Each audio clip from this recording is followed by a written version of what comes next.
Selamat datang di webinar diskusi online bersama Pendeta Esra Soru. Dalam webinar ini, kita mengadakan diskusi dengan cara yang berbeda.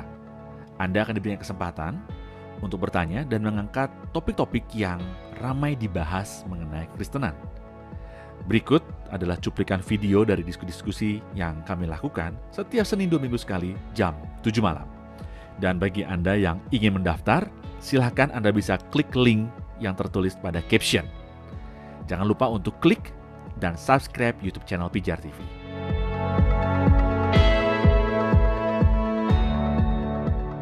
Oke, kalau misalkan ada orang atau kelompok orang yang memang sudah percaya, Pak, Tuhan Yesus adalah satu-satunya jalan keselamatan, melalui salib Kristus tentunya, melalui pengorbanan Tuhan Yesus di atas kayu salib, apakah ini adalah orang-orang yang memang sudah memiliki iman yang sungguh-sungguh, Pak, yang sesuai dengan Alkitab gitu, Pak? Kalau hanya sekedar klaim kepercayaan begitu, saya kira misalnya di NTT ini atau di Kupang ini ya, daerah mayoritas Kristen, kalau kita ketemu jalan-jalan di pasar, ambil orang tanya, dia pasti percaya. Oh iya, saya percaya. Saya percaya Yesus satu-satunya jalan. Saya percaya ini.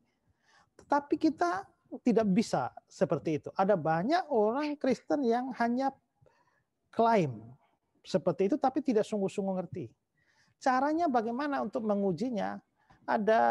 Itu harus dites pengertian Injilnya, kan gitu. Makanya dalam metode penginjilan EE itu ya, itu kan kalau kita mau nginjili orang kan terutama untuk konteks orang Kristen nanya pertama, kalau kamu mati hari ini, kamu yakin masuk surga nggak? Ya, itu pertanyaan diagnosis. Kalau dia sampai tidak yakin, sudah pasti dia Kristen KTP saja. Kalau dia tidak yakin saja dia Kristen KTP, apalagi dia yakin tidak. Karena ada yang yakin tidak masuk. Ya, waduh saya ini orang berdosa saya terlalu banyak, pasti saya tidak masuk surga. Itu pasti Kristen KTP. Tapi kalau dia, saya yakin masuk surga. Kalau dia yakin masuk surga pun belum tentu dia orang Kristen sejati. Maka ada di metode EE itu ada pertanyaan kedua. Menurut kamu kenapa sampai Allah mau masukkan kamu ke surganya? Ya karena saya rajin gereja. Nah kalau dia bilang mengatakan begitu, ya sudah pasti dia Kristen KTP. Oh tapi kalau saya beriman kepada dia, nah iman seperti apa? Itu uji pengertian Injil. Ya. Nah makanya ada poin-poin yang merupakan dasar-dasar Injil. Sekarang misalnya ya, kita kadang-kadang orang waktu saya ngomong begitu orang kelihatan percaya, tapi misalkan kamu sudah percaya Yesus nih, ya percaya masuk surga, percaya selamat, percaya. Tiba-tiba bertengkar dengan istri, lalu tempeleng istri, naik motor keluar ketabrak, mati, selamat nggak? Oh dia mulai bingung sudah. Dia mulai, waduh, kayaknya enggak ya. Kalau kayaknya enggak, artinya pengertian Injilnya belum benar. Ya, nah karena itulah maka menurut saya harus nguji. Paling dasar itu nguji pengertian Injil. Nanti setelah itu baru kita lihat juga buah. Karena kalau orang sungguh percaya kan Roh Kudus ada, ya maka menghasilkan buah roh, ada kerinduan rohani yang benar, ada kerinduan untuk memenangkan jiwa-jiwa. Jadi kalau bicara terus, gerejanya khotbah terus, Yesus satu-satunya jalan, tapi nggak pernah nginjil, ini hanya klaim di mulut saja belum jadi jaminan. Ya, jadi menurut saya harus ada, tapi tes paling bagus itu adalah uji pengertian Injil.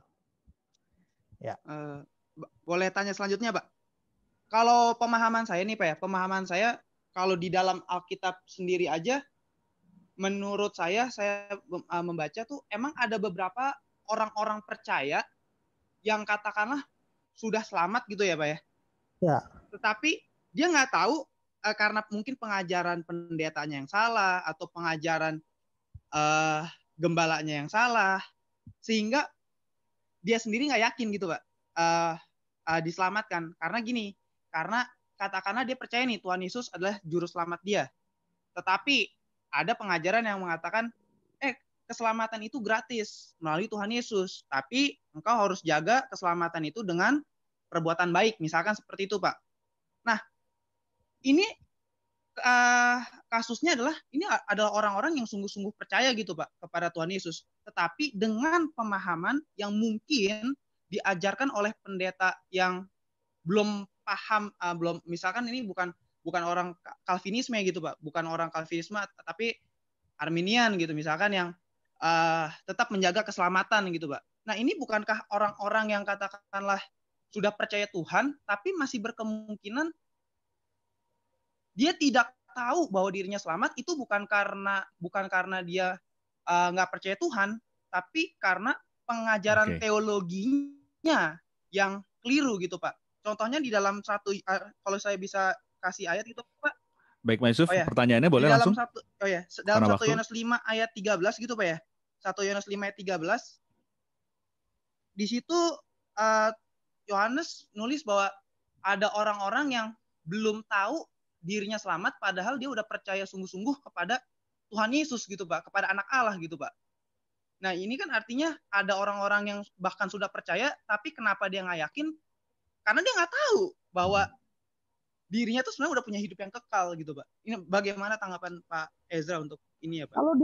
Kalau dia percaya secara benar, lepas dari pengertian, saya percaya dia tetap selamat. Kenapa? Yang penting adalah pengertian dasar. Pengertian dasar. Kalau semacam dia disuruh bahwa kamu harus jaga ini, sebenarnya memang dia punya pengertian yang salah, tapi sepanjang dia sungguh-sungguh percaya Yesus sebagai juru selamat yang menjadi penebus dari dosa, menurut saya dia tetap selamat. Sekarang misalnya itu penjahat di samping Yesus itu, ya, hari ini engkau bersama-sama dengan aku di Firdaus, pasti pengertiannya juga tidak terlalu lengkap, tapi dia percaya Yesus itu akan datang sebagai raja. Dia percaya ada hidup setelah mati. Dia percaya bahwa Yesus orang benar. Nah, dengan keterbatasan seperti itu, dia tetap diselamatkan. Jadi, bukan berarti dia harus mengerti segala macam doktrin yang pelik-pelik, tapi apalagi yang sifatnya kontroversial. Tapi yang penting dasar bahwa dia orang berdosa, dia tak mungkin diselamatkan dengan perbuatan baiknya, dia hanya butuh anugerah Tuhan untuk diselamatkan melalui karya Kristus di atas kayu salib. Sederhana Injil itu. Kalau percaya seperti itu, saya percaya selamat. Nah, persoalan kadang-kadang misalnya orang Arminian selamat nggak? Ada yang bilang tidak selamat, tapi saya nggak setuju. Saya percaya, saya mantan orang Arminian. Ya, saya percaya bahwa mereka diselamatkan. Hanya persoalan bukan pada selamat atau tidak selamat, tapi pada konsistensi berteologi. Hanya di situ saja. Terima kasih, saudara sudah menyaksikan cuplikan diskusi bersama Pendeta Ezra Soru. Jangan lupa segera mendaftar dengan klik link pada caption sekarang juga. Informasi selengkapnya ada pada image di akhir video ini.